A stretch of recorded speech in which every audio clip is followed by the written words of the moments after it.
It is a busy news night. We have some breaking news right now. President Trump telling the New York Times he had nothing to do with Roger Stone's involvement in WikiLeaks. I want to bring in now Shimon Prokupecz, Jack Quinn, Michael D'Antonio. Michael's the author of The Truth About Trump. Gentlemen, good evening to you. Shimon, I'm going to start with you. Let's talk about this reporting from Maggie Haberman. Maggie says the president left himself no wiggle room. He told her that he never spoke to Roger Stone about WikiLeaks. What's your take on this? So not only does he leave himself no wiggle room here, Don, the other thing that he said was that he didn't direct anyone to get in touch with Roger Stone about WikiLeaks. Remember, there's a part in the Roger Stone indictment that says that someone in the campaign directed a senior person, a senior campaign official, to talk to Roger Stone about WikiLeaks. He's saying basically, and he's really leaving himself no wiggle room here, that he wasn't that person. He wasn't the person that directed anyone to talk to Roger Stone about WikiLeaks. It will be interesting down the line to see if that question ever came up with Mueller and how he answered it when Mueller asked. Let's talk a little bit more, Jack. The president also reiterated to the Times that Rod Rosenstein, who previously oversaw the special counsel's investigation, told his attorneys that he is not a subject or a target. We have seen in previous reporting from the Washington Post that while Mueller doesn't consider Trump a criminal target, he described Trump as a subject.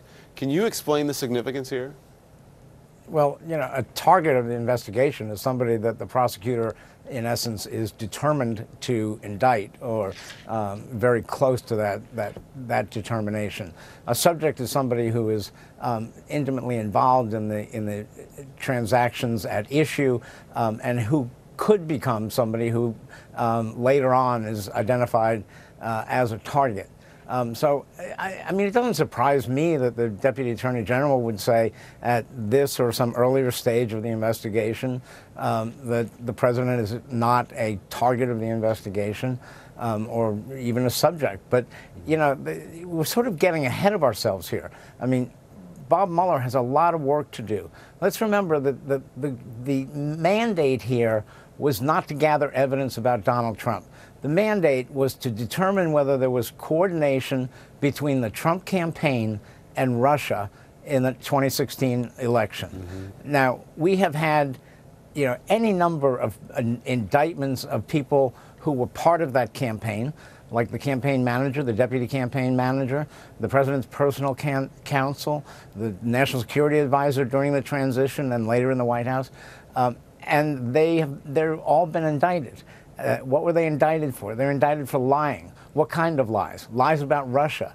So there's still a lot of smoke in the air. Yeah. And Mueller needs to just finish this investigation at his own pace and make a judgment about whether there was, in fact, coordination. Well, I just wonder if it's different in the Southern District of New York, if that's a different story there, Shimon.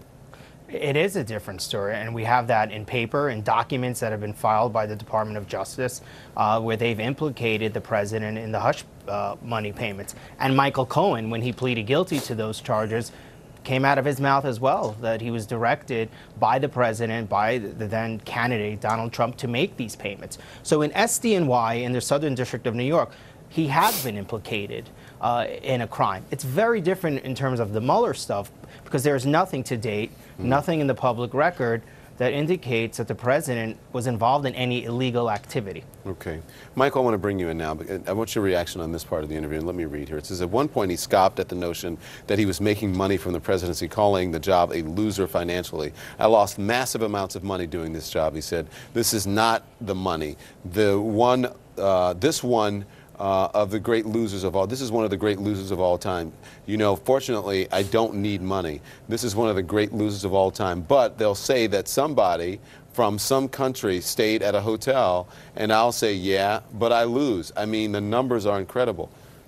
That's how he's describing the presidency, that it's a loser for money. The presidency should not be about making money. No, it's really shocking, isn't it, that he's thinking about his bottom line when he's sitting in the Oval Office. And he, you know, what I take away from that is that the closer things get to the heart of his administration, actually the calmer and more to type the president becomes. And this is true of a lot of people who are disturbed. They actually love the chaos. The tighter things get, the more comfortable they are, the more relaxed they are. So this president, I think, is feeling the pressure, but he likes it. And so he's also going back to the old days. He talked about this early on in his presidency, that he wasn't making enough money. But I'm not surprised by reading that. Should anybody be surprised? Because it's all about him, and it's always all about the money. And the people elected him because it's, maybe because of that, or maybe they just didn't realize that. Well, it makes you wonder, when is it going to be about the country? Exactly. For people who say that they're patriots and this is about the country. It also sounds like he is fully aware of what's going on financially over at the Trump organization. Yeah, isn't that interesting? So we saw that display before he took office of all the papers. You know, these were file folders that were set out, and a lot of folks speculated that they contained blank paper. And it was supposed to describe how disengaged he would be from the affairs of the Trump organization. He's not disengaged at all. I'm sure he's hearing from his sons and from his daughter. I'm sure the whole family knows what's going on in these enterprises. And I actually think the money is very much on his mind where these prosecutors are concerned. He does not want to see his legacy be the collapse of the Trump organization. And that's at risk. Yeah. Shimon, the mysterious calls that Donald Trump Jr. had with that block number before and after the Trump Tower meeting with Russians were not with his father. Okay, so tell us more. What is CNN learning here? Yeah, so what CNN is learning, Don, is that these calls, this was in 2016, there were several calls leading up to the meeting, and then there was a call that was placed after the meeting, just a couple of hours after the meeting. One was on June 6th, 3 days before the meeting. There were these two calls, both from block numbers, and then there was an additional call on June 9th, also from a block numbers.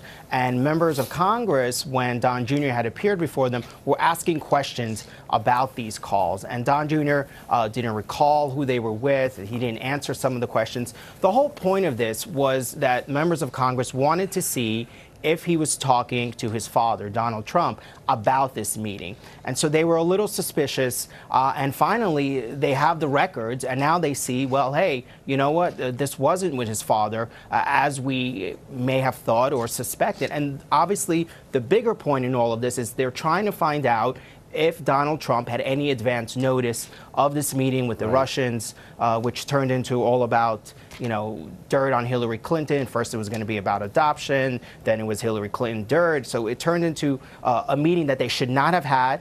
Obviously, we know all of the activity that went on after that meeting.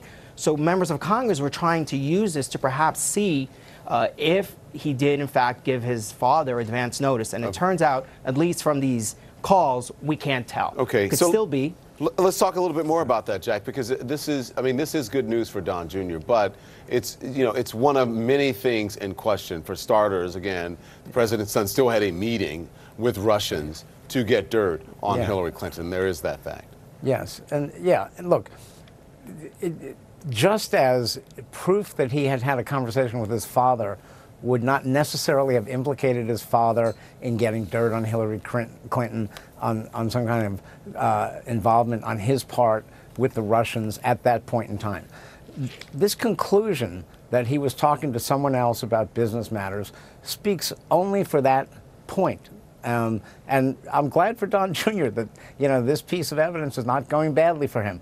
So, but it only proves that block call episode did not involve the president. We have at the same time, now the indictment of Roger Stone.